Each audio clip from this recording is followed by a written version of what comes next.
Hola, hola a todos. Gracias por estar aquí una vez más con nosotros. La cuarta temporada de Encuentros Mágicos. Estos encuentros que pretenden ser muy mágicos y que traigan la magia a nuestra vida, con conciencia, con ideas, con sueños, con todo eso. Esta nueva temporada vamos a hacer otras cosas. Os vamos a proponer salidas para los que estéis aquí en la zona. Os vamos a proponer encuentros presenciales con estas personas maravillosas que también las vamos a entrevistar. O sea que esta nueva temporada intentaremos que sea un poquito diferente. Y en esta primera noche de Encuentros Mágicos, este primer programa de esta nueva temporada, vamos a hablar de parapsicología. Una palabra que hace muchos años la utilizaba, pero como por arte de magia se fue. Y eso implica muchas cosas. Y esta noche tengo la gran suerte y la alegría de poder tener entre nosotros a unos grandes compañeros que nos han acompañado en otras ocasiones con otros temas. Y en este también saben. La parapsicología nos habla de todo eso que la ciencia no llega, esos misterios que están ahí, esas cosas que no sabemos cómo solucionar. Así que esta noche, unos grandes investigadores sobre el tema, Miguel Ángel del Puerto y Celia Iñiguez. Buenas noches. Buenas noches. Buenas noches, Ana. Hola. Muchas gracias. Muchas gracias. Somos nosotros los afortunados por estar aquí. No. Aquí la afortunada soy yo de poder hablar con vosotros y de que pues, nos podamos comunicar con todas nuestras seguidores, que es maravilloso poder volver a estar aquí. Que dudaba si continuar o no, pero en cierta manera pienso que es súper importante. Esas personas mágicas, estas cosas bonitas que nos llenan el corazón y nos hacen ser más grandes, mejores, que sacan la mejor versión de nosotros. Pienso que no era el momento de dejarlo, todavía no. O sea que gracias porque hayáis venido aquí. Hemos hablado de grandes cosas con vosotros y una vez más, en este momento vamos a hablar de la parapsicología. Porque Miguel Ángel fue presidente de una asociación de parapsicología en Málaga. Y Celia, que es médico, ciencia, empezó a investigar estos temas diferentes que se ha ido encontrando, porque os habéis ido encontrando cosas que no tienen un sentido científico ni que se han podido de alguna manera, ¿no? Explicar. Que eso es lo que trataría la parapsicología, ¿sí? Sí, se podría decir que sí. En cierto sentido, se podría decir que sí. La parapsicología es un intento de encontrar respuestas a muchos acontecimientos, muchos fenómenos que tienen lugar en la vida del ser humano, en su entorno más inmediato o más lejano, pero que no tienen una explicación a la luz de la ciencia, del conocimiento científico actual, ¿no? Y no tiene nada que ver con los ovnis, por ejemplo, con la ufología. Eso es otro ámbito, por lo menos a priori, ¿no? Es otro ámbito. La parapsicología trata tiene que ver con aquellos fenómenos que pueden tener una explicación vinculada a las facultades, vamos a decir, ocultas o desconocidas de la mente, o a la trascendencia del espíritu humano después del tránsito de la muerte, ¿no? De hecho, la parapsicología tiene sus inicios en el siglo XVIII. Se considera que Franz Mesmer puede ser el iniciador de alguna manera de este tipo de acontecimientos, de estudios. Vale. ¿No? Esto Perdón. es lo que he encontrado en internet sobre limpiador de alguna manera. Como esto es parapsicológico. Esto es parapsicológico. O sea, es un ente que se llama Siri, y que me escucha en todo momento, por lo visto, pero no se entera nunca de nada, ¿no?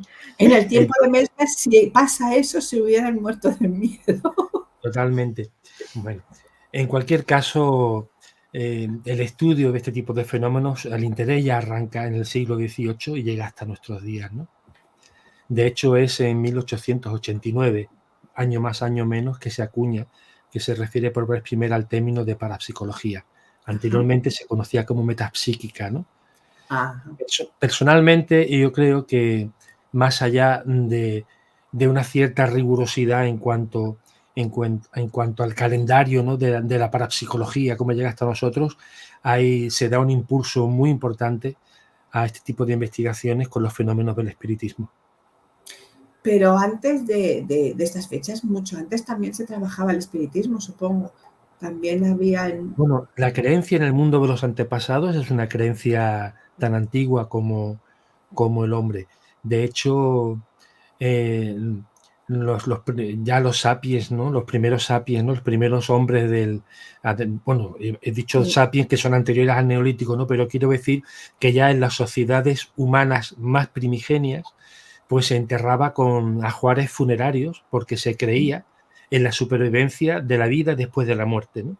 Y ese ajuar funerario compuesto desde alimentos a joyas a armas, pues eran plantas medicinales, los elementos que el difunto podía usar en esa otra vida, iba a decir incorpórea, pero obviamente ellos pretendían o creían que de alguna manera corpórea, porque esos útiles les eran necesarios, ¿no? Elsa Cabo nos comenta que, bueno, eso, la mediunidad, la ouija, que al final también es otra manera de comunicarte con el otro mundo, que ese sexto sentido es lo que engloba la parapsicología. Solamente eso no, es mucho más, no solamente es también los fenómenos de la mente en un momento dado. Como... La parapsicología, digamos que filosóficamente o ideológicamente está dividida en dos grandes ramas, ¿no? Por un lado, la creencia de que todo fenómeno parapsicológico tiene una explicación vinculada a la mente, a un factor que la parapsicología viene llamando desde casi sus inicios el factor psi, una energía, algo que depende, que está vinculada o que se proyecta desde el ser humano y que provoca los fenómenos parapsicológicos, desde los físicos, como las telequinesis, a los psíquicos, como los fenómenos de la percepción extrasensorial. Pero también hay parapsicólogos que opinan que ciertos fenómenos que estudia la parapsicología bien podrían tener una explicación trascendente, acudiendo a explicaciones vinculadas a la existencia del más allá y a la manifestación de los muertos, de los difuntos, en nuestro más acá después de la muerte, obviamente, ¿no? Pero la parapsicología tiene tres grandes grupos de estudio. Los fenómenos objetivos, los fenómenos físicos, vinculados básicamente al poder de la mente sobre la materia, fenómenos de psicoquinesia, y los fenómenos psíquicos son los fenómenos vinculados prácticamente a los fenómenos de la percepción extrasensorial, telepatía, clarividencia y precognición, y los fenómenos mixtos, ahí donde entrarían los fenómenos vinculados al curanderismo, las proyecciones extracorporales y otro tipo de fenómenos que están entre los físicos y los psíquicos, ¿no? Ajá.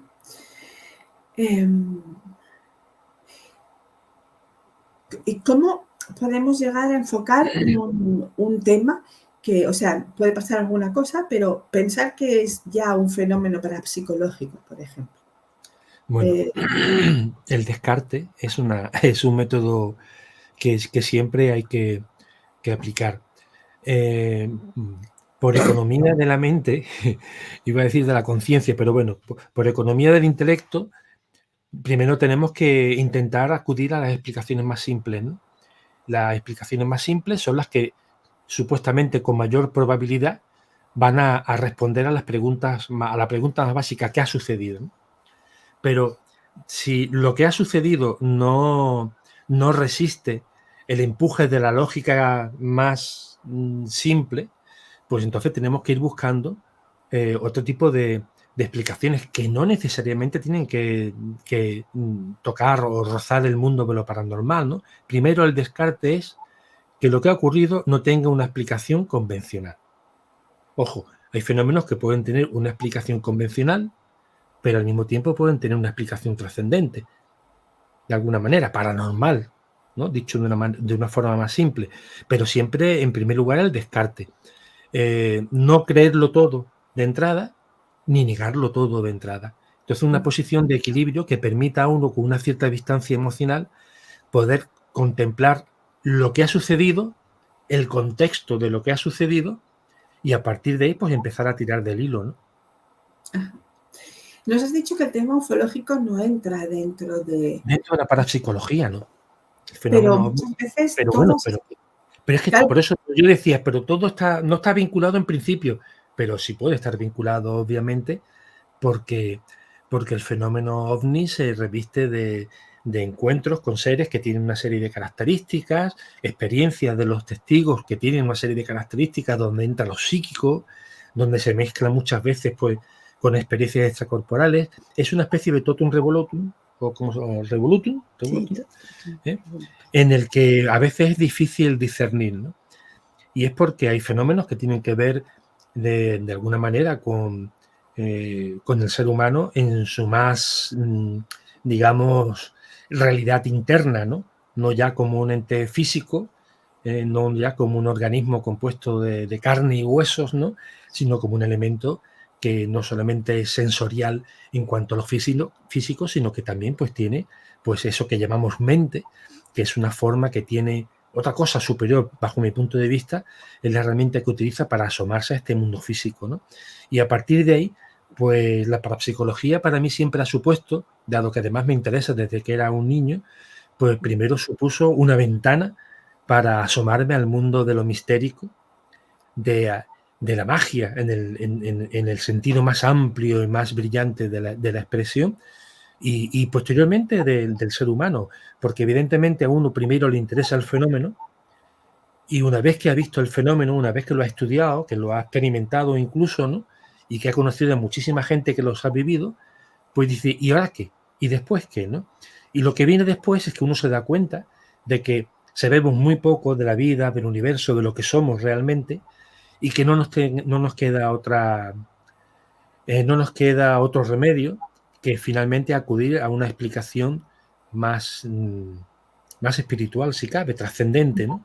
En la que el ser humano no solamente es un elemento físico y mental, psicológico, que tiene capacidades para poder generar fenómenos hoy por hoy difícil de explicar, sino que además tiene una raíz trascendente que nos conecta con aquello que llamamos lo espiritual, ¿no? Cada uno entienda lo que quiera por lo espiritual y por lo tanto estoy plenamente convencido de que una parte de los fenómenos parapsicológicos hay que explicarlos acudiendo pues, a visiones más espiritualistas o espiritistas incluso, ¿no?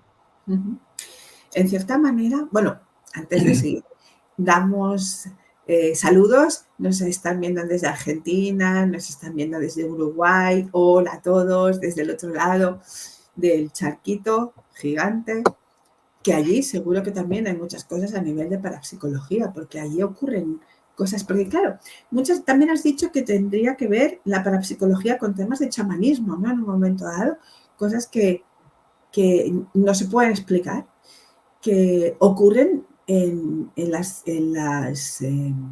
técnicas chamánicas, por ejemplo, que no tienen una explicación científica, sino que ocurren. Bueno, el chamanismo no solamente es no es algo que puede tener a lo que la parapsicología podría acceder como estudio, ¿no? Yo lo vinculo más con como un fenómeno antropológico, social y cultural y mágico creencial, ¿no? El chamanismo bien entendido, ¿eh? Sí. No, el chamanismo bien entendido, no el chamanismo que se genera después de un curso de fin de semana, ¿eh? Es decir, todo eso tiene un contexto histórico, sí, claro, es que así es como lo veo, histórico y cultural, y adentrarse en ello, pues es algo que, bueno, que implica no solamente la voluntad de, sino además una cierta visión de la realidad, ¿no? Del ser humano y del mundo espiritual. Lo que pasa es que, claro, la parapsicología también es una especie de saco donde cabe casi prácticamente todo aquello que no tiene explicación. Pero bueno, la parapsicología es un intento, hace su intento de ser ciencia siguiendo una metodología científica. Lo que pasa es que los fenómenos paranormales se distinguen por su inoportunidad. Es decir, la mayor parte de las ocasiones suceden cuando uno no está preparado para ello, no está esperándolo, y por lo tanto dar con un psíquico que sea capaz de generar fenómenos, pues bueno, es bastante... Los ha habido a lo largo de la historia. Nosotros hemos conocido recientemente, en unos años, algunos, y bueno, lo espontáneo sucede cuando sucede, y a veces pues no se puede aplicar una metodología de contraste suficientemente científica, sencillamente porque el fenómeno ocurre cuando ocurre, ¿no? Y a partir de ahí lo que se hace es una labor más de periodística, ¿no? Investigación. De investigación, que otra cosa, pues recabando datos e informaciones que permitan pues construir una historia y poder explicar lo que ha sucedido, ¿no? Explicarlo, o por lo menos contextualizarlo lo suficiente para, a partir de ahí, pues emitir una serie de hipótesis. Cassandra nos dice: estoy cada día más convencida que esta temática debe ser encarada desde un punto de vista multiprofesional, de diferentes puntos de vista. Evidentemente es así. Parapsicología se llama así porque la persona que propuso el término pues entendía que, bueno, más allá, al margen de la psicología, ¿no? De los fenómenos de la mente, pero realmente para una investigación parapsicológica a veces hace falta contar con un biólogo o con un ingeniero O con un físico. o con un físico. Y entonces, pues, no sé, debería llamarse algo así como parapsicobiofisiología, no sé, algo por el estilo, ¿no? Pero en cualquier caso, independientemente de que hay universidades que han tenido o que tienen cátedras de parapsicología, por desgracia, la ciencia, la oficialidad de la universidad no. Yo conocí hace ya una cuarentena de años, por lo menos, un laboratorio de parapsicología en la Universidad Politécnica de Madrid, montado por los alumnos, pero ahí tenían su laboratorio de parapsicología. Después de tanto tiempo no sé qué habrá sucedido, pero normalmente el mundo académico no quiere entrar porque entiende que automáticamente se autodesprestigia, ¿no? Frente a otras universidades, ¿no? Y eso, bueno, nosotros lo hemos podido vivir de primera mano, y bueno, es una pena. También es cierto que a veces a los medios de comunicación acuden personajes que, bueno, que lo que hacen es restar credibilidad al mundo del misterio, ¿no? De la investigación, de la parapsicología, de la mediunidad, ¿no? Y en fin, pero bueno, es lo que tenemos, y antes o después la ciencia llegará, porque el aforismo de la física cuántica que dice que el observador altera al observado, a mí me cuadra perfectamente con el poder de la mente sobre la materia. Elsa Cava nos dice: un poltergeist estaría englobado en esta rama porque, por lo que yo sé o tengo entendido, se da por personas vivas que están en un estado de estrés muy, muy elevado. No sé si rozando la historia, pero corregirme si estoy equivocada, dicen que son las niñas adolescentes quien más lo crean. ¿Qué sabéis sobre este tema? El fenómeno, bueno, es que no quiero centralizar, ¿no? Lo que nosotros, el fenómeno de poltergeist evidentemente está relacionado con la adolescencia, pero no siempre. Nosotros hemos tenido experiencias de hemos sido testigos de un gran poltergeist que lo generaba un adulto varón, de hecho, y lo había generado toda su vida desde, él lo comentaba desde que hizo el servicio militar. Haciendo una ouija, a partir de ahí se despertaron una serie de actividades mentales en él y de conexiones donde se generaba en su vida un fenómeno poltergeist muy frecuentemente. Y no tenía por qué estar relacionado con una situación en ese momento de estrés. La parapsicología en general, como ha dicho Miguel Ángel y la ha definido, además ha definido casi todo, centra su explicación o su búsqueda en el estudio de la mente. Y es que el humano es un ser bipolar, es un ser trascendente y es un ser físico, que solo contempla lo físico. ¿Y qué le pasa? ¿Qué pasa cuando tú intentas estudiar desde lo físico lo que se escapa a esas leyes de Newton, a esos principios físicos en los que todos nos sumergimos y que ahora mismo parece ser que podrían tener una explicación en su desarrollo a través de la física cuántica, ¿no? Pero centra mucho su estudio en la mente, pero esa esfera trascendente, esa esfera de expresión fuera de lo cotidiano, fuera de lo que todos esperamos, fuera de la física, está ligado a la humanidad desde siempre. Hemos estado hablando del chamanismo y el chamanismo tiene su origen.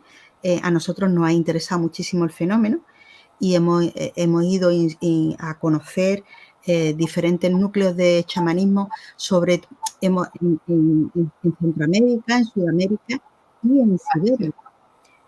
Y en los Himalayas, en Nepal, en Mongolia, que son los hombres medicina que hablan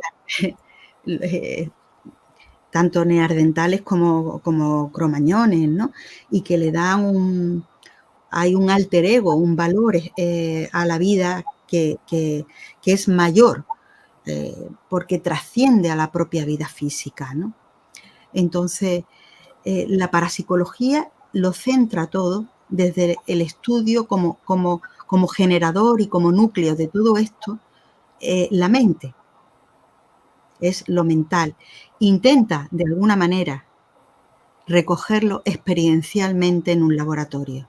Esa es la característica. Está un poco a caballo es una metaciencia.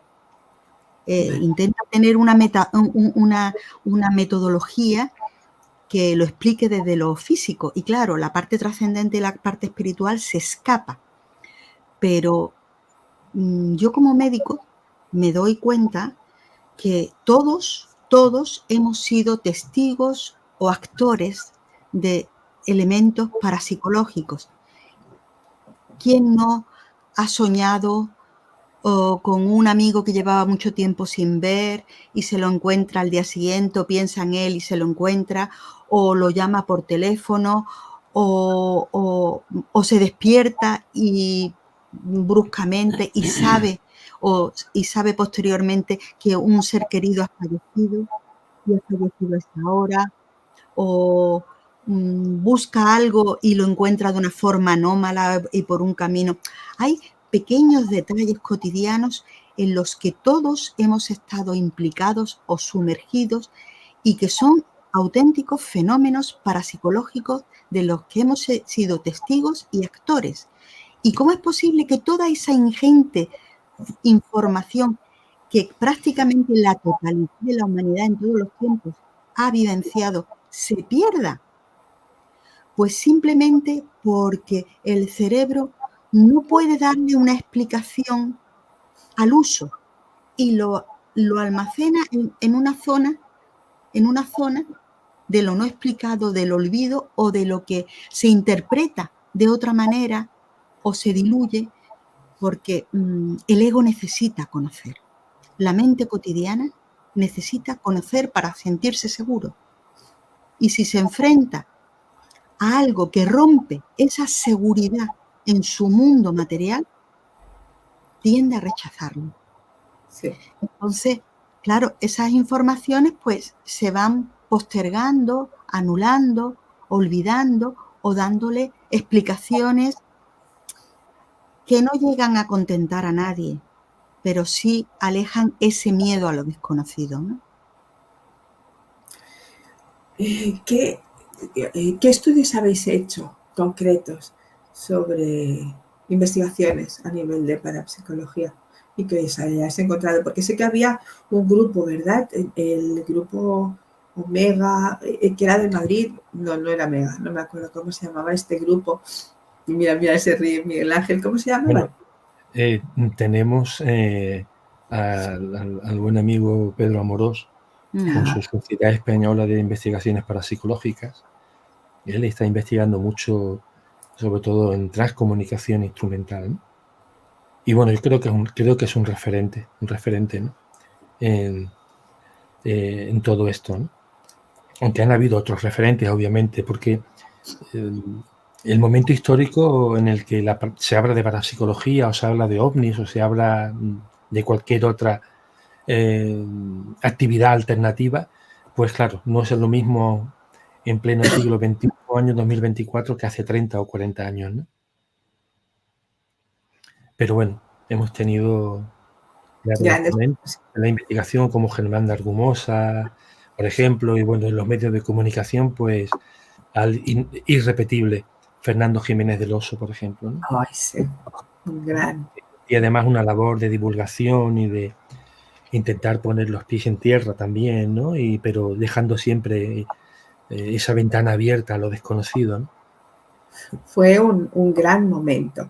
¿Por qué creéis que de alguna manera esto, de alguna manera se acabó? Porque se empezaron a hacer estudios como más científicos sobre la capacidad de la mente humana, porque de alguna manera se fue diluyendo todas estas investigaciones. Sí que está Iker Jiménez haciendo su programa, pero algo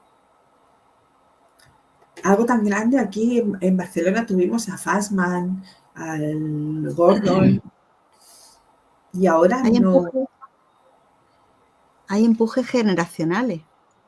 Hay muchas veces generaciones de personas, de grandes personalidades en una rama que dan un empuje y luego parece que se agotan para luego resurgir.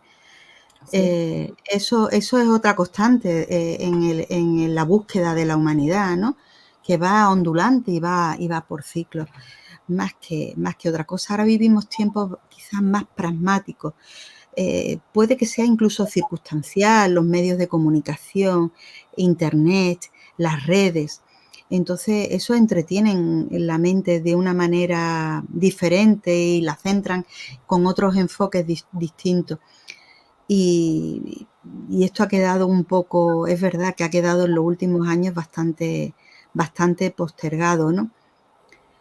Nosotros hemos tenido experiencias de acontecimientos parapsicológicos importantes en nuestra vida de los que podemos dar testimonio. Las caras de Belmes, por ejemplo, o Sí. un poltergeist que hubo en un edificio de Málaga, en calle Almagro, que fue un gran poltergeist con muchos testigos. Explicarnos un poquito, sí. De las caras de Belmez, que eso fue una gran investigación. Explicarnos un poco qué pasó en Belmez, porque eso fue una gran investigación que se habló durante muchos años y ahora ya no se ha vuelto a hablar, no se dice nada. Bueno, murió María. Murió María Gómez Cámara. Explicarnos. María, la de las caras, y con ella pues se llevó el misterio. Ajá. Se llevó todas las preguntas del mundo, pero sin dejarnos una respuesta clara, porque María pues obviamente no conocía la respuesta. Yo recuerdo y él dejó paso a Celia, ¿no? Para que hable también de Belmes y de María, pero recuerdo que en una ocasión, porque María era una mujer de muy pocas palabras, ¿no? Pero de una mirada tremendamente penetrante, ¿no? Y sentado allí en lo que fue antaño la cocina, donde están las principales caras, ¿no? La pava, que le llaman, y alguno más, ¿no? Todas que están allí, que son realmente, pues, dignos de ver, ¿no? De esto hace ya, creo que una veintena de años, ¿no? De lo que estamos hablando. Quizá. Y yo le preguntaba, se me ocurrió preguntarle allí sentados una tarde, ¿no? Charlando con ella, María, ¿usted qué cree que son las caras? Y me dice de manera muy precisa, me dice, ¿y qué voy a saber yo, que soy analfabeta, si aquí estuvo Hans Bender de la Universidad de Friburgo y no sabía qué eran, ¿no? Entonces, bueno, menciona ella pues a uno de los históricos de la parapsicología, que catedrático, que además tuvo la oportunidad de investigar pues uno de los fenómenos de Poltergeist que son referentes en la parapsicología, ¿no? Pero María era así, ¿no? María era de pocas palabras, de mirada profunda, pero de un pragmatismo también Importante. quizás importante, y estuvo toda su vida sentada ahí junto a las caras esperando que alguien le contara, le dijera, le desvelara el secreto. Sí, era una parapsicóloga nata sin saberlo, y además tremenda, porque tenía una lucidez mental y una inteligencia natural prodigiosa. Sin tener formación, ella recordaba todos los lugares de los que venían los múltiples visitantes. Entonces se sabía, había venido de Caracas o de Estados Unidos o de Friburgo y se llamaba tal o cual. Ella tenía una memoria impresionante y ella decía, este fenómeno yo había podido terminar con él, porque con llamar a un albañil y que pusiera pues losas en el suelo de mi casa, que era una casa pues muy modesta, y entonces lo que tenía era cemento en el suelo. Y entonces el cemento, con un fenómeno que tal vez se relacione con la humedad, gestaba unas figuras casi todas antropomorfas, pero de una precisión que parecían fotografías. Entonces, el que fuera una cosa reiterativa y repetida, que además evolucionaba. Había, por ejemplo, una dama que tenía en su mano un ramo de flores y luego se transformó en una copa, ese ramo de flores, o viceversa, ya no recuerdo bien, ¿eh? Entonces, era de una precisión que evidentemente, pues, no, la explicación de que la humedad generara eso no se podía ligar a la casualidad puramente, porque eran muchas caras muy definidas, a veces casi con rasgos similares a los de una fotografía, ¿no? Y bueno, pues María, ante ese fenómeno que ella experimentaba en su propio hogar, en su suelo, pues no quiso nunca llamar a un albañil y poner baldosas en el suelo. Se acabó el fenómeno, que ella dijo. Era una mujer de la España profunda, muy, muy de puertas hacia adentro. Ella no le gustaba la notoriedad ni el público. Consideraba que su imagen y su papel debía ser el de la discreción. Y entonces para ella esta vida abierta al mundo, porque su puerta desde por la mañana hasta por la noche estaba abierta a quien quisiera entrar. Literalmente. Literalmente. Para observar. Era para ver lo que ha dicho Miguel Ángel. Si había alguien que le contestaba a su gran pregunta. Y la pregunta era el porqué de sus caras.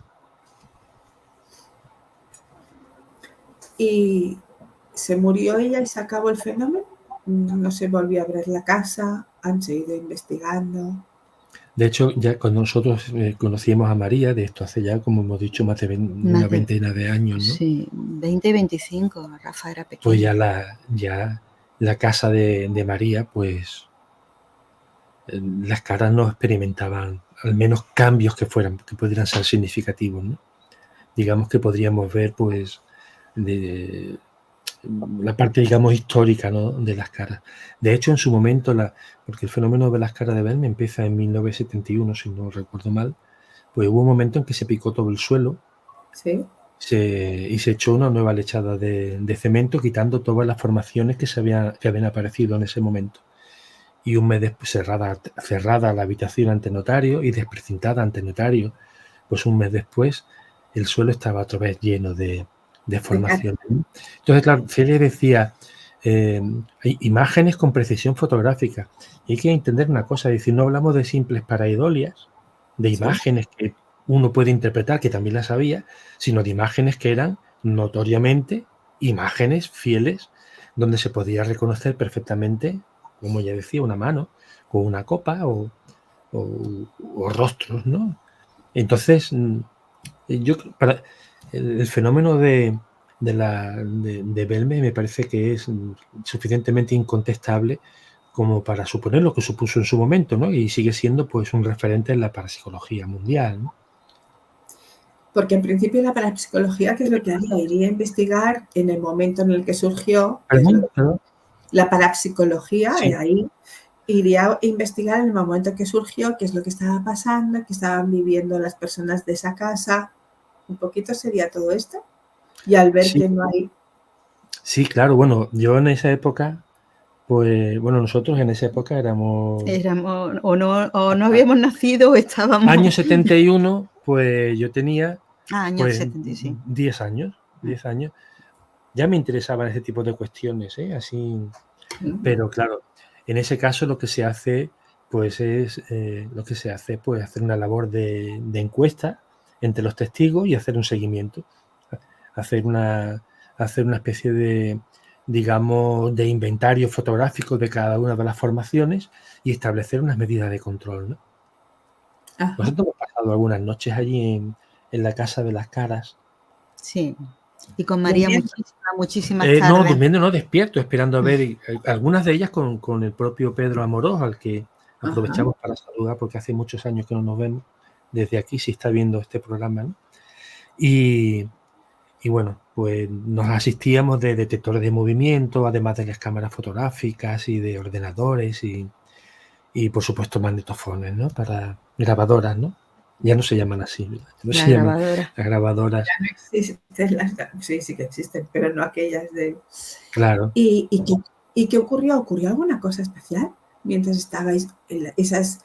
Porque otra de las técnicas de la parapsicología es la psicofonía, ¿no? Sí. Bueno, sí, lo que pasa es que hay veces que cuando se dice que hay fenómenos, y sobre todo que son fenómenos que pueden ser atribuidos a, no sé, una casa encantada, ¿no? Por ejemplo, ¿no? Y claro, se utiliza la psicofonía, pero claro, estamos utilizando un fenómeno de corte paranormal para estudiar otro fenómeno de corte igualmente paranormal, por lo menos a priori, ¿no? Vale. Y entonces, claro, aplicar una metodología, pues bueno, hay que aplicar una metodología entonces sobre el fenómeno que se está estudiando y una segunda metodología, por decirlo así, sobre el fenómeno que estoy usando para estudiar el primer fenómeno, ¿no? No sé si me explico, ¿no? Sí. Entonces, pero sí, se utiliza la psicofonía como forma de experimentación e incluso a veces de investigación de fenómenos en algunos lugares, ¿no?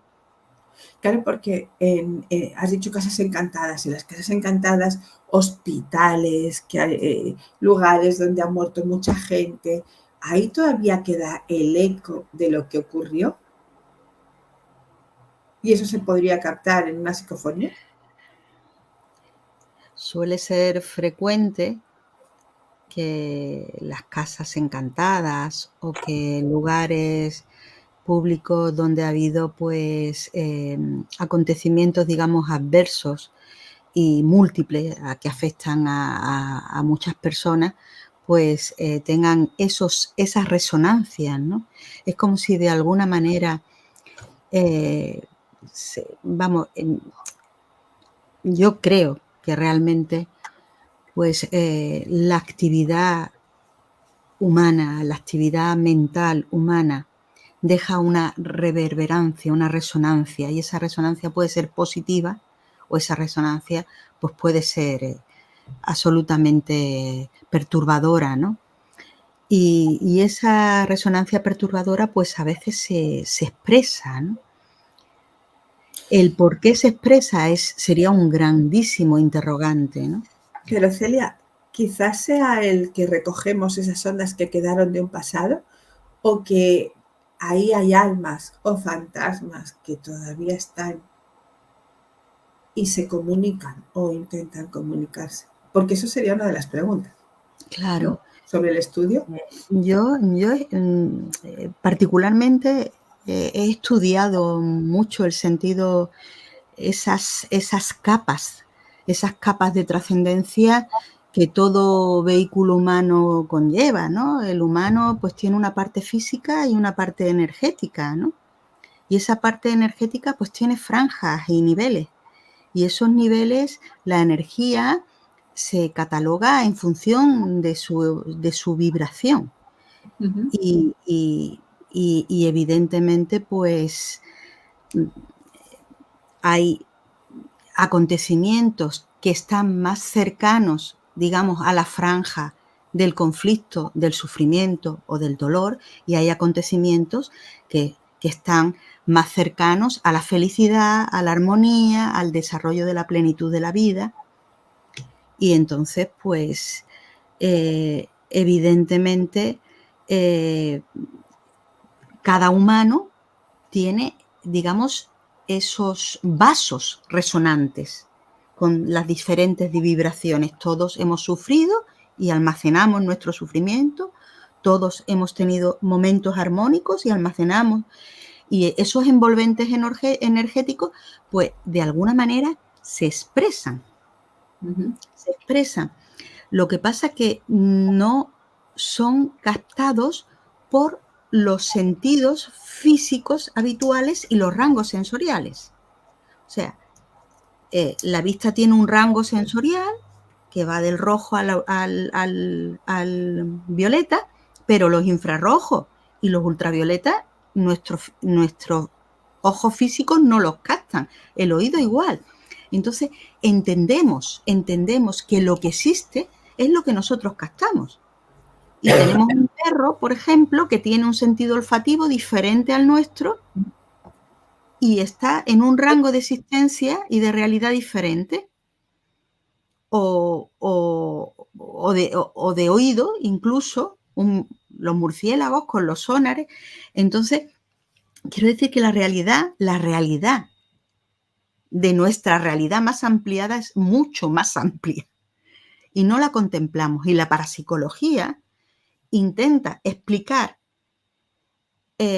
elementos de esa realidad más ampliada que entran de forma, como dice Miguel Ángel, inoportuna y no arreglada en nuestro rango sensorial y luego se escapan. Intenta decir cuál es su fuente, cuál es su razón, el por qué. Y el por qué está en la propia naturaleza humana. Porque está claro que desde las primeras comunidades de humanos, el hombre medicina, el chamán, estaba presente. Ese sentido de la trascendencia era reconocido por el propio hombre como parte de su naturaleza, independientemente de que ahora pues intentamos de alguna manera, por esa sensación, esa falsa sensación de seguridad de la mente concreta y del ego, de controlarlo todo. Vale. Disculpa porque hay personas que me dicen que no pueden acceder al chat y que quieren preguntar. Muy bien. Dice, ¿qué opinan o pueden decir de las horas espejo? Esta es otra de esas cosas que pasan. ¿De las? Horas espejo. ¿Las horas espejo? Horas yo desconozco lo que nos podemos encontrar, por ejemplo, 22-22, 33-33. Ah. Eso que nos puede ocurrir en un momento dado que tiene que ver, creo que quiere decir esto. Isabel, ¿es eso? Disculpad, estoy ahí con esta maravillosa tos. ¿Qué sabéis de las horas espejo? Sería... ¿Eso sería un Se mensaje? está refiriendo a una especie de correspondencia entre los guarismos de una hora determinada, de momento determinado, con algún tipo de acontecimiento. Es que desconozco realmente. Las horas espejo es cuando tú estás en algún momento de tu vida importante, ¿no? Y encuentras en el teléfono, en el móvil, Sí, pues, 11, 11, 22, 22, 33, 33, 12, 21. Y son lenguajes simbólicos de la mente. Son lenguajes... la parte de la mente concreta atiende siempre al número. Sí. Son las... pero la parte de la mente trascendente, abstracta, pues atiende al símbolo. Sí. Entonces, ese número reiterativo se convierte en una especie de símbolo. O sea, conlleva una información que trasciende el que sean las 11 y 11. Y que esa información, pues, puede ser porque evoca un acontecimiento, o porque reitera un acontecimiento, o porque lleva a... O sea, puede hablar de un lenguaje de sucesos encadenados a dilucidar. Sí. Es un intento por comprender la realidad. Claro. Que es lo que hace la parapsicología en definitiva, ¿no? Me dicen que se me ve el pelo verde. No es cuestión de parapsicología, es que como tengo un fondo y una pantalla verde, justo este color hace que tenga el aura verde de sanación. Claro,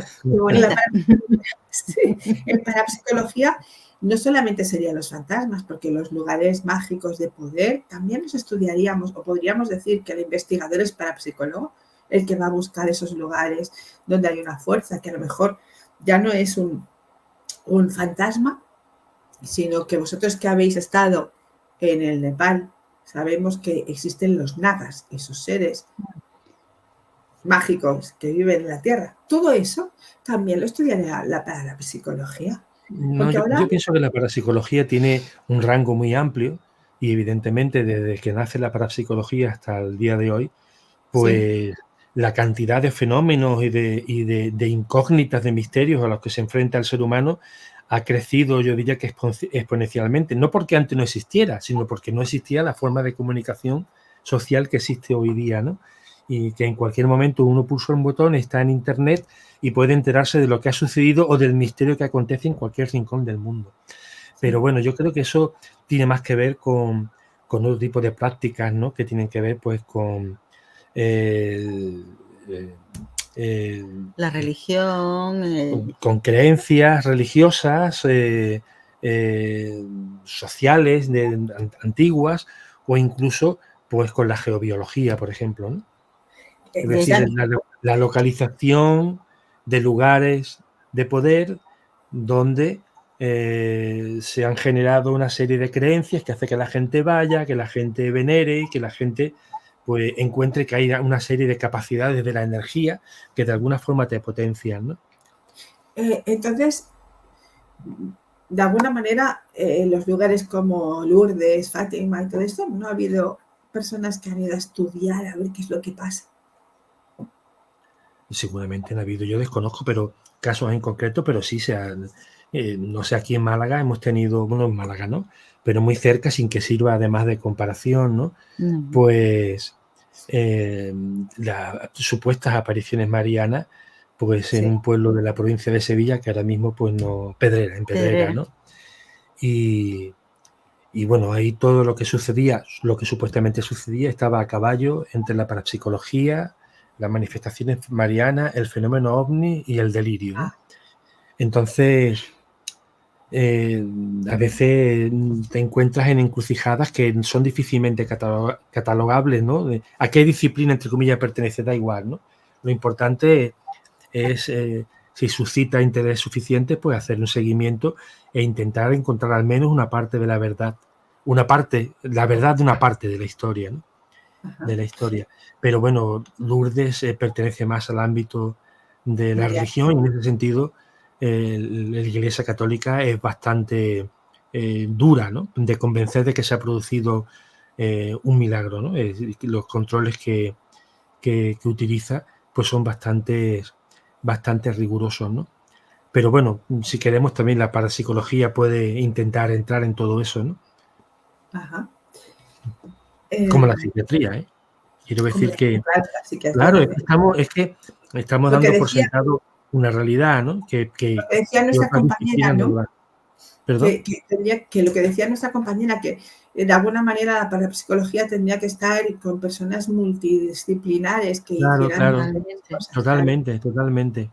Es que no Para tiene intentar, ni techo, no tiene ni techo, si observamos, no tiene ni techo, ni suelo, ni, ni paredes. Lo que pasa, Es todo fenómeno no explicable desde el punto de vista de las leyes físicas o de lo cotidiano y usual o de lo que realmente el foco de la parapsicología es que intentan buscar en la mente humana ese motor y darle una explicación fíjate, relativamente lógica o experimental.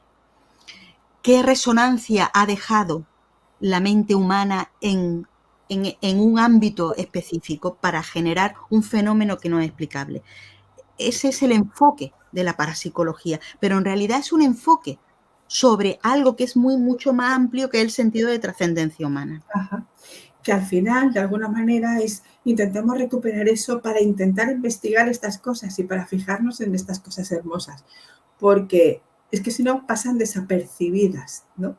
Están pasando todas esas cosas y ni hablamos en el momento de ellas, de esa conexión con algo más diferente, que en cierta manera es así. Milagros nos comenta, dice, ¿es verdad que los espejos son portales? ¿Esto lo estudiaría también la parapsicología o es simplemente un acto de magia?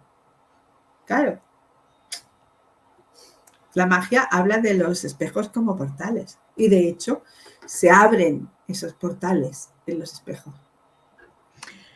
Lo que pasa que es que el espejo tiene una cualidad psicológica tiene un efecto psicológico sobre la mente humana, porque el espejo nos reproduce a nosotros delante. Entonces, en ciertos estados de visualización, de mediunidad,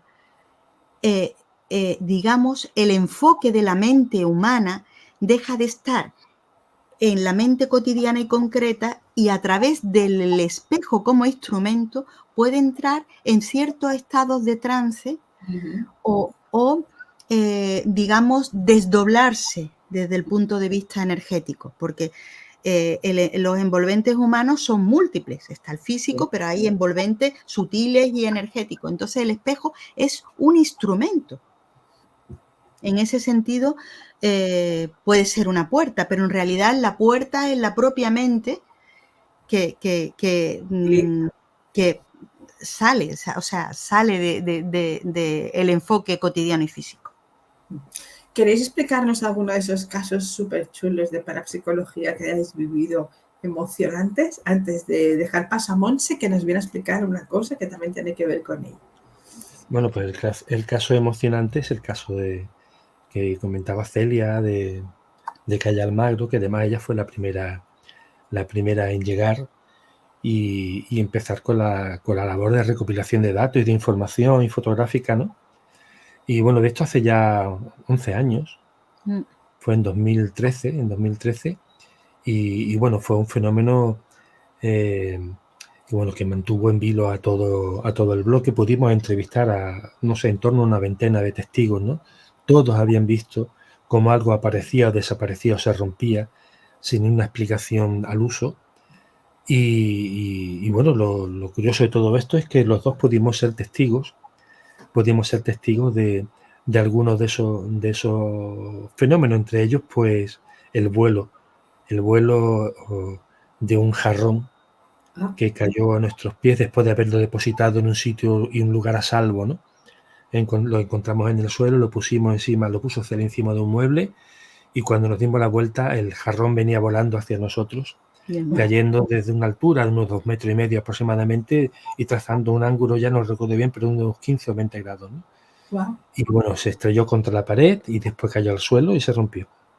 Ah, Un fenómeno poltergeist que después, indagando, pues encontramos que tenía una fuente en una persona en concreto que tenía esas capacidades y que no controlaba, y que él daba sus explicaciones. Pero ¿qué tiene este fenómeno poltergeist de especial? Pues que duró durante toda una jornada, desde las 8 de la mañana hasta más allá de las 4 o las 5 de la tarde. Luego tuvo, digamos, réplicas a lo largo de los siguientes días, ¿no? Como si fuera un sismo, pero durante esas 8 o 10 horas no paró de provocarse efectos de poltergeist, de rotura de bombillas, de aparición y desaparición de objetos y tal. Pero wow. a lo que iba, es una comunidad muy grande. Toda la actividad paranormal se desarrolló en el portal y en las escaleras, en los espacios comunitarios. Ujú. Empezó de día. Bajaban y subían los vecinos porque era la hora punta, de las 8 a las 9 de la mañana, y ante los fenómenos pues se quedaban en el portal. Entonces estábamos todos fascinados porque éramos unas 18 o 19 personas en un portal bastante amplio, a la luz del día, sin miedo, era asombro. No había posibilidad porque no había oscuridad, no era de noche, no había soledad, no había ese misterio que normalmente envuelve a este tipo de acontecimientos, pues no se daban aquí, se daban a la luz del día, todos acompañados, todos asombrados, viendo que las leyes naturales de la física pues no se cumplían y que continuamente estaban apareciendo y desapareciendo objetos cotidianos que se rompían y que parecían aparecer, Surgir de la nada. surgir de la nada para Wow. estrellarse en algún sitio sin que se lesionara ninguno de las personas que estaban en el portal, que eran muchas. El fenómeno tenía cierto control.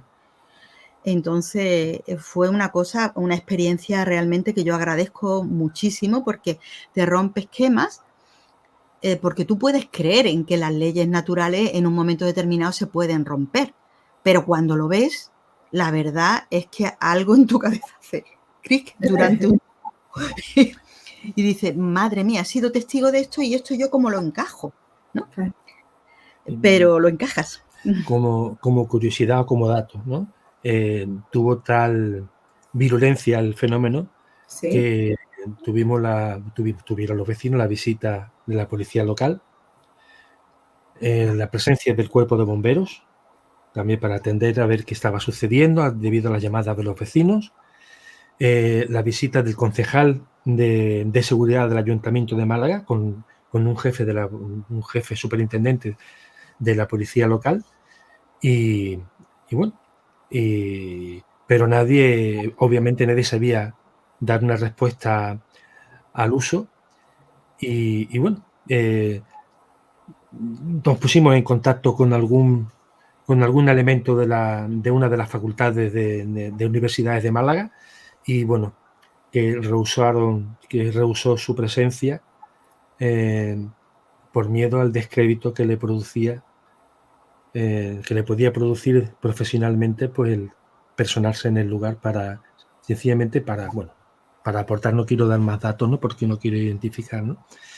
Y bueno, pudimos localizar a un foco, al foco que generaba los fenómenos, y tuvimos la oportunidad de entrevistarlo en diversas ocasiones y de presenciar de manera espontánea pues algunos fenómenos de aportes y otros fenómenos increíbles, ¿no? De rotura de objetos y de caída de objetos. En la segunda ocasión, pues montamos pues una serie de dispositivos, pero en fin, que no se pudo grabar lo que estaba aconteciendo porque todo sucedía fuera de los ángulos ¿no? El captación fenómeno de imágenes. Pero tiene bueno, cierto fenómenos control. físicos y elementos aportados que algunos de ellos, pues, nosotros, pues, obviamente, pues, obran en nuestro poder, ¿no?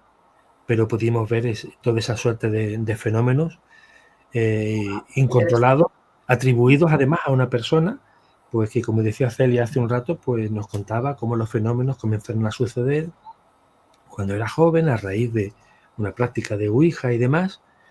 Y bueno, solo podemos decir que dar testimonio no solo de su historia, de esta historia, sino Sí. además de la realidad de esos fenómenos que para mí son incontestables, desde luego, ¿no? Y Esta persona la vimos actuar, o sea, vimos fenómenos poltergeist en diversos escenarios. O sea, no solo, o sea, ya una vez localizada la persona, pues volvimos a ver un fenómeno, o sea, estaba ligado a esa persona sin duda, Claro, ¿no? en escenarios elegidos al azar por nosotros, en escenarios en los que nos encontrábamos de manera fortuita y en escenarios de control Donde escapaba el control. donde se escapó al control. Es que tiene el fenómeno poltergeist en este caso tenía un factor de control que era precisamente su inaprehensibilidad. No había forma de dejarlo como testimonio firme, como prueba. Solo la experiencia de las muchísimas personas que concurrieron en todo este proceso, ¿no? Y que no fue una cosa esporádica, ¿no? Fue, ¿qué te digo yo?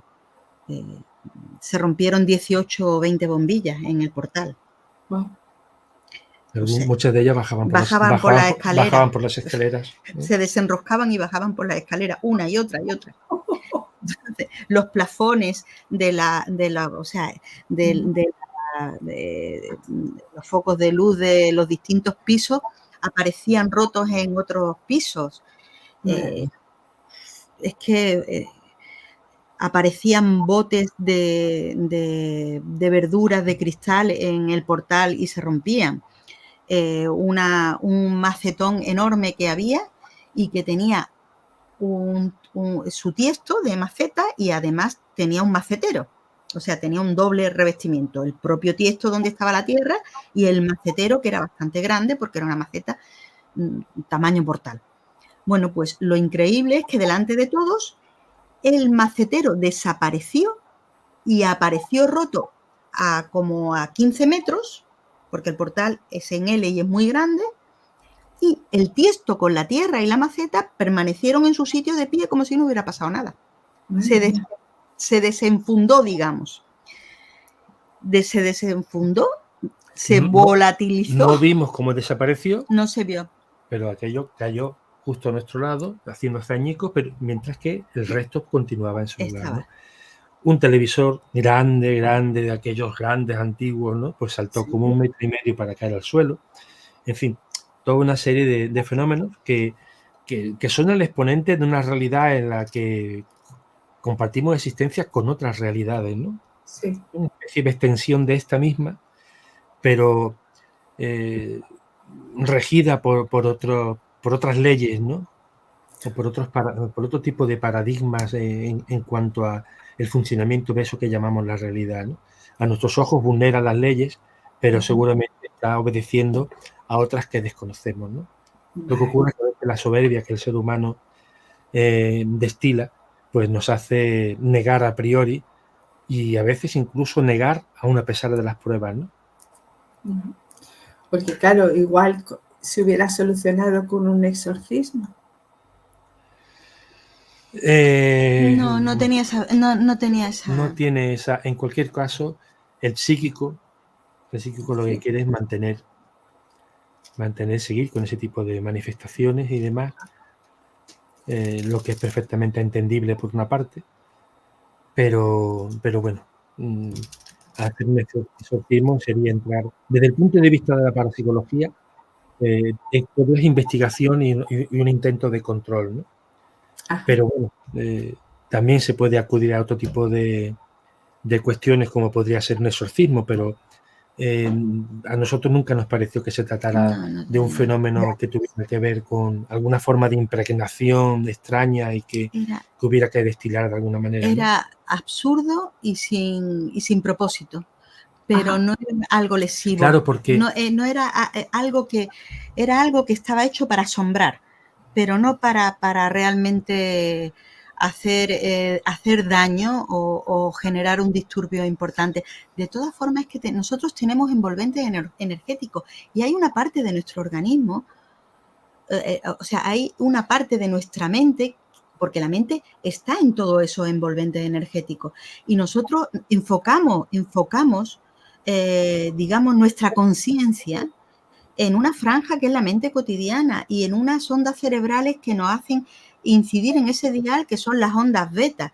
Pero es que hay una gama enorme de ondas cerebrales en las cuales nuestra conciencia asienta en otros niveles. Pero normalmente, cuando asentamos en esos niveles, estamos en trance o estamos durmiendo, pero no tenemos ni podemos atrapar eso porque no tenemos conciencia de sí como la cotidiana, ni memoria residual. Entonces, yo creo que estos fenómenos tan absurdos son un exponente de las capas vibracionales menos organizadas, no con una función perversa o temible, como muchas veces pues se quiere exponer, pero yo creo que esa función perversa o temible está más relacionada por el miedo a lo desconocido, ¿no? Entonces, si esto opera o rompe las leyes naturales y no lo entiendo, pues yo lo tengo que temer porque no sé lo que es. Es el miedo a lo desconocido, pero no porque el suceso en sí mismo sea algo a temer, ¿no? Sin embargo, hay otros niveles de nosotros mismos, otras esferas, donde esa energía, esos envolventes energéticos, esos cuerpos energéticos, se organizan y se enfocan y son exponentes de una trascendencia superior. Y eso sí ya se podría englobar en lo que llamamos espiritualidad, ¿no? O conexión espiritual, ¿no? Que podría explicar más el fenómeno, por ejemplo, de los milagros de curación de Lourdes, o podría explicar otras muchas cosas de otra talla, ¿no? Pero yo creo que esto es simplemente esa parte energética nuestra que no obedece, no está organizada mentalmente, que no tiene ningún propósito, simplemente es como reactiva, pero no de temor. Yo más o menos esa es la sensación que a mí me dio, pero no de miedo. Asombro, rompe esquemas. De asombro. Y a eso le llamaríamos Asombra psíquico. mucho. Asombra. De hecho, yo le dije a Miguel Ángel, mira, yo soy relativamente racional. Todo ese fin de semana le dije a Miguel Ángel, yo me encuentro rayada. O sea, tengo que integrar esta experiencia. A mí esta experiencia, yo creo en lo paranormal a priori, pero toda este testimonio que tengo que dar y al que me tengo que enfrentar, yo tardé un tiempo en organizar mi mente e integrar todo esto. Ahora hablo de ello, pero estuve rayada durante un par de días. Con tanta cosa diferente. Sí, demasiado elemento. Pero no asustada. Asustada no. No, en absoluto. Eso es lo bueno. Porque hay muchos de estos fenómenos que sí que dan miedo y se van a buscar esos momentos, porque también hay gente que busca ese morbillo, ¿no? En las investigaciones, ir de noche a buscar psicofonías, a lugares extraños que dicen que están malditos. Eso ya no sé. Celia, Miguel, sí. ¿Dónde os pueden encontrar si quieren veros? Si quieren escucharos. Si quieren ver lo que hacéis. En vuestro Facebook. Aquí. Bueno, tenemos un... Yo tengo mi porque propio vosotros Facebook. hacéis diferentes cosas maravillosas. Nosotros hacemos muchas cosas. Somos gente del Renacimiento. Sí. Somos gente del Renacimiento, hacemos muchísimas cosas. Y bueno, no solamente dentro del ámbito de la parapsicología, que ya es de una manera un poco más colateral, ¿no? Porque lo decía al principio, una vez que ves los fenómenos, sabes que existen, pues las preguntas que nos hacíamos hace 40 años son las mismas de ahora. Hay una especie de equidistancia permanente de lo inexplicable para ser explicado. Y al final, pues bueno, una vez que has visto que hay leyes que son vulneradas, ¿no?, por esos acontecimientos paranormales o parapsicológicos, pues bueno, pues sabes que esta realidad es mucho más compleja, simple por un lado, pero mucho más compleja por otro. Y bueno, quien como dice la frase aquella, quien tenga ojos para ver, vea. Y ya está, no intentamos convencer a nadie de nada. Nosotros ya estamos suficientemente convencidos por la experiencia, además. Es innegable. Es innegable. Hay que afrontarlo. Y digamos que el horizonte de nuestra realidad está bastante más allá, ¿no?, de lo cotidiano. Entonces eso pues hace que la vida sea una experiencia muy, muy extremadamente rica. Y sorprendente. Y sorprendente. Y nada aburrida. En absoluto. En absoluto. Miguel Ángel, tú estás escribiendo cositas y ya has escrito algunas, hay libros. Sí, bueno, yo tengo un libro de poemas publicado en 1995, creo. Y bueno, nosotros tenemos varios libros escritos, guardados en el cajón del tiempo de los justos, ¿no? Y ahora pues tenemos en editorial, que saldrá aproximadamente, tenemos un libro a las puertas de ser publicado. La segunda parte ya está prácticamente terminada y bueno, no en vano llevamos muchos años pues estudiando, investigando, yendo y viniendo. Y bueno, quizás ha llegado ya el tiempo de... Ha llegado el tiempo de difundirlos. De difundirlos fuera de la parafernalia habitual, ¿no? Así que bueno, espero que en un par de meses, quizás no lo sé todavía, pero podamos tener... El primero ya en nuestras manitas, en un par de meses. De un libro que precisamente no es un libro sobre parapsicología, no es un libro sobre ovnis, no es un libro de unos estudiosos que han ido a ver algo, sino es un libro de dos personas, nosotros. Un testimonio. Un testimonio de nuestras experiencias de canalización a lo largo de 40 años. Y por lo tanto, en ese libro somos objetos de estudio más que estudiosos, ¿no? Sí. Por decirlo de una forma un tanto... Pues... De conexiones organizadas con conciencias superiores, o sea, de mente organizada, con un enfoque, con un sentido de la trascendencia, con un desarrollo, con un aprendizaje, con una evolución, que nada tiene que ver con el poltergeist. Por eso decía, es que hay diferencia. ¿No? Pues... La experiencia de los años nos ha permitido pues investigar y, lo más interesante, con esa perspectiva de investigadores, estudiarnos a nosotros mismos y autoaplicarnos esos métodos de control suficiente en los que uno va aprendiendo a depurar y a discriminar pues lo que es interesante y lo que tiene un origen que merece la pena estudiar y seguir, de lo que es descartable, ¿no? Y fruto de todo eso, pues vienen estos dos libros que espero que gusten en su momento y que por lo menos sirvan de testimonio para gente que tenga experiencias similares o que esté sencillamente pues interesado en el tema, y ahí se vierten toda una serie de enseñanzas que creemos que forman parte de una maquinaria para el despertar de la conciencia, ¿no? Exacto. Pues, que no es más que contemplar ese horizonte energético y esa naturaleza doble que tenemos desde el punto de vista consciente. Espero que cuando salga el libro al mercado vengáis aquí y nos lo enseñéis, nos expliquéis un poco y nos digáis dónde lo podremos comprar. ¿Os parece bien?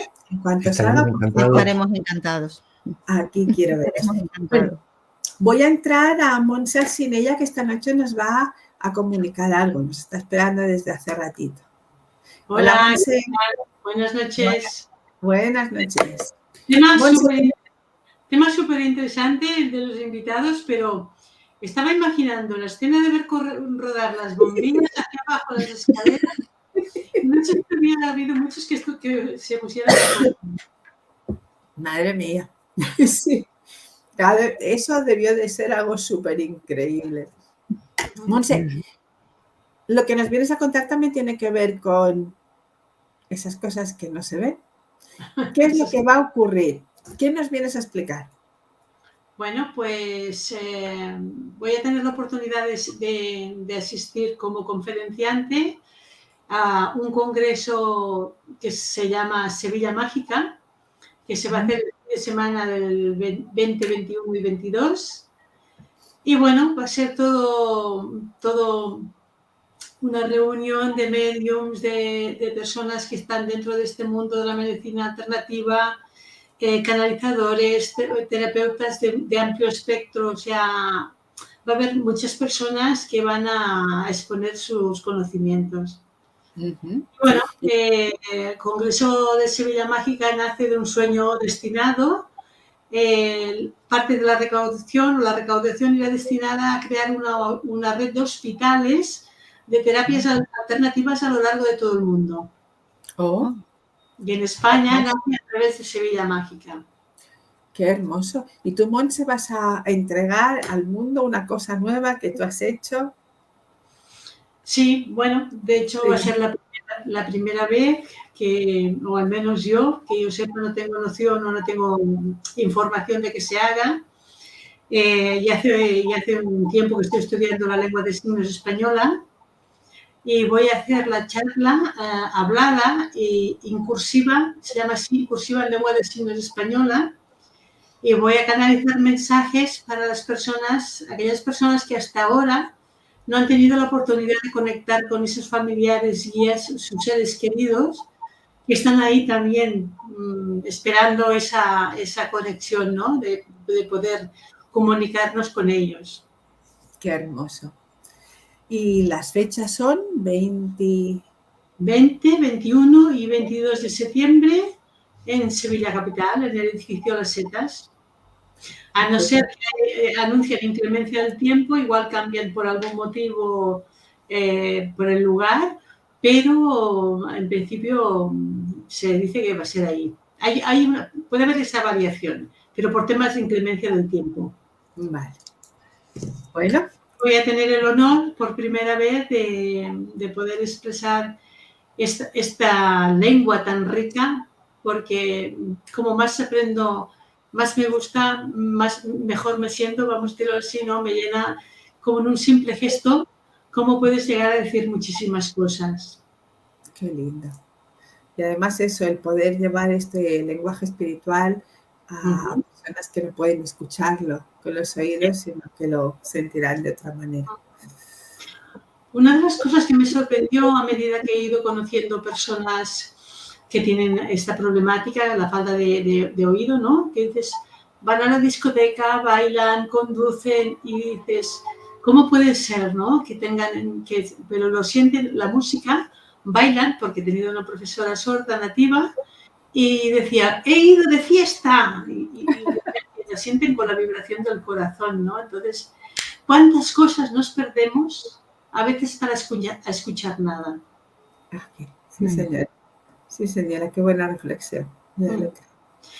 Y bueno, la finalización del evento será la despedida, que el planeta, en todo el mundo, unas 10.000 almas, durante 15 minutos habrá una meditación que se hará en los diferentes países del mundo, que ya tienen este evento, para mandar luz y sanación, y en esta ocasión será para el proceso de depresión, para recordar estos que se han perdido en la mente, para recordar quiénes son y volver a trascender aquí.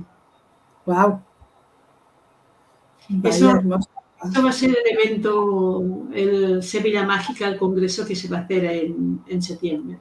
Vaya, por eso va a haber tanta expectativa del mundo espiritual, claro, ahora lo entiendo, ya te digo. No es solo un evento aislado, sino que, bueno, es mundial. O sea, España formará parte a partir de aquí, pero bueno, está ahí. Ojalá pudiéramos llegar a ver estos hospitales que se pudieran dar la mano todas las medicinas. Eso sería un gran sueño de muchísimas personas, que pudiéramos entrar curando la energía, el cuerpo, todos los diferentes cuerpos del ser humano, porque todos forman nuestro ser. Y sería todo un lujo. Esperemos que en algún momento, si este pequeño sueño ya empieza, lo veamos andar. Es un buen momento para hacer esa visión, para crearla entre todos. Y eso sí que es maravilloso. Muchas gracias, Montse.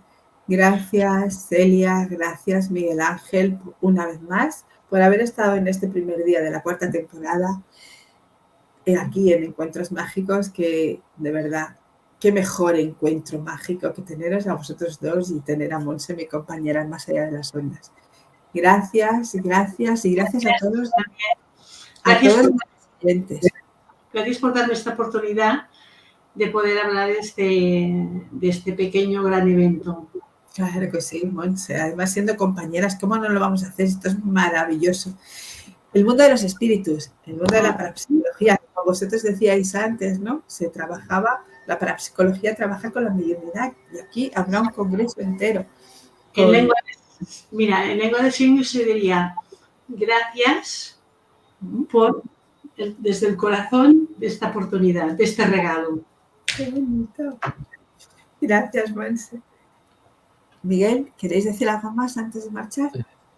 Bueno, solo darte las gracias, saludar muy especialmente a Montse. Le deseamos lo mejor de lo mejor en esos 3 días en Sevilla, que el tiempo no lo impida y que la semilla que se está sembrando pues germine y prospere y dentro de un año volvamos a hablar de otra Sevilla mágica o una Barcelona mágica o una Málaga mágica incluso, donde se puede estar organizando este evento o eventos similares que apunten también hacia lo que el ser humano realmente necesita, ¿no? La medicina integrativa es el futuro innegable, incuestionable y es hacia el que vamos en nuestra evolución. No se puede hablar de evolución si no se habla de pasos en ese sentido en la medicina integrativa. Claro. Hay que contemplar la parte material y hay que contemplar la parte sutil y energética y usar las herramientas adecuadas para cada uno de los niveles. Eso es innegable. No está confrontada, está unida. Como estamos unidos nosotros a nuestros cuerpos energéticos, igual. Así que el mejor de los deseos. Nuestra cultura ha separado lo que ya estaba unido antes y de alguna manera volvamos a unirlo otra vez, ¿no? Montse, ¿qué querías decir? Que creo que el gran milagro ya es la vida, ¿no? Ya es vivir en sí, vivir en este planeta que tenemos tan hermoso. Porque hay muchos lugares muy hermosos en el mundo. Así que vamos a enviarle esta energía positiva y pedir, ¿no? Pedir que todo vaya bien, o al menos intentar que todo vaya bien. Vemos lo que somos, somos lo que vemos. Y todo es posible. Y todo es posible. Y todo es posible. Muchas gracias. Nos vemos dentro de 15 días, otra vez con Mercé Alegría, también una amiga que nos va a explicar cosas, el camino iniciático, desde el camino de las 13 ocas, del juego de la oca. Gracias, gracias, gracias y hasta muy pronto. Muchas gracias, hasta pronto. Muchas gracias. Hasta pronto.